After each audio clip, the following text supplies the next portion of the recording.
দীর্ঘদিনেও কাটেনি গ্যাসের সরবরাহ সংকট। এতে অচল হয়ে পড়ছে কলকারখানা, প্রভাব পড়ছে পণ্য ও যাত্রী পরিবহনে। আমরা এই বিষয়ে ঢাকা এবং ঢাকার বাইরে থেকে আমাদের সহকর্মীদের সঙ্গে যুক্ত হয়ে বিস্তারিত জানার চেষ্টা করব। প্রথমেই ঢাকায় মাজহার আমাদের সঙ্গে যুক্ত আছেন মগবাজার থেকে। মাজহার, যদি একটু জানাতেন আজ কি চিত্র দেখতে পাচ্ছেন ফিলিং স্টেশনগুলোতে?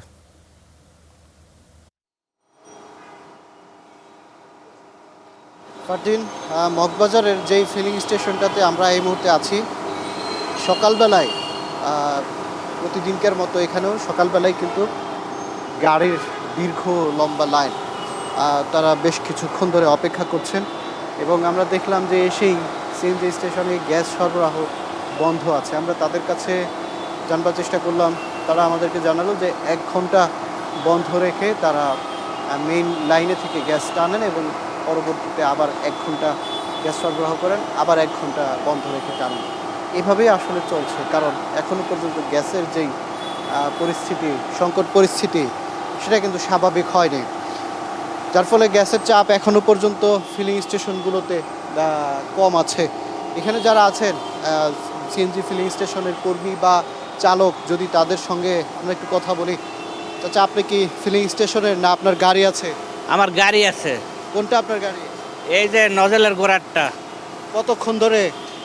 আছে, আমি 9টা বাজে সিরিয়াল ধরছি। সকাল 9টায়? হ্যাঁ, 9টার থেকে এই পর্যন্ত আসছি। পরে কারেন্ট গেছে এখন নজেলের গোড়ায় বসে রয়েছি। এখন কারেন্ট আসছে, এখন 1 ঘন্টা প্রেসার তুলবে, তারপরে আবার ছাড়বে গ্যাস। গতকালকে এভাবেই নিছেন? না, গতকালকে এটা একবারই বন্ধ ছিল। মানে এরকম গত 1 মাস ধরে কি অবস্থা? হ্যাঁ, 1 মাস ধরে, গত 1 মাস ধরে কয় টাকার পান গ্যাস?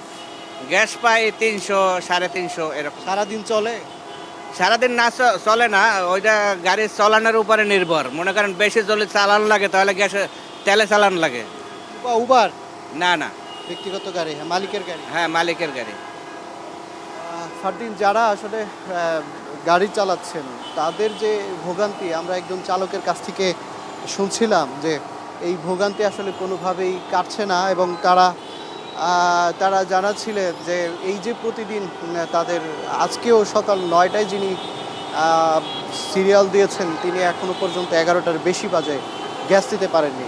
আমরা গত 1 মাস ধরে এই পরিস্থিতি, কিন্তু 1 মাসের বেশি সময় ধরে দেখছি সিএনজি ফিলিং স্টেশনগুলোতে। যদিও কর্তৃপক্ষ এখনও পর্যন্ত এর সুনির্দিষ্ট কারণ এবং তার সমাধান জানাতে পারেনি যে কবে নাগাদ এই সমাধান কাটবে। তবে এখনও পর্যন্ত আমরা যতটুকু জানতে পেরেছি যে এফএসআরইউর মেরামত শেষ হলেও এলএনজির সংকটও কিছুটা রয়েছে, যার কারণে এই সমস্যা নাগাদ আসলে কতদিন নাগাদ সমাধান হবে তার কিন্তু নির্দিষ্ট সময়সীমা এখনও পর্যন্ত কর্তৃপক্ষ জানায়নি। ফারদিন, অর্থাৎ গ্যাস সংকটের যে পরিস্থিতি সেটি আসলে অপরিবর্তিত ঢাকায়। মাজহার, ধন্যবাদ আপনাকে।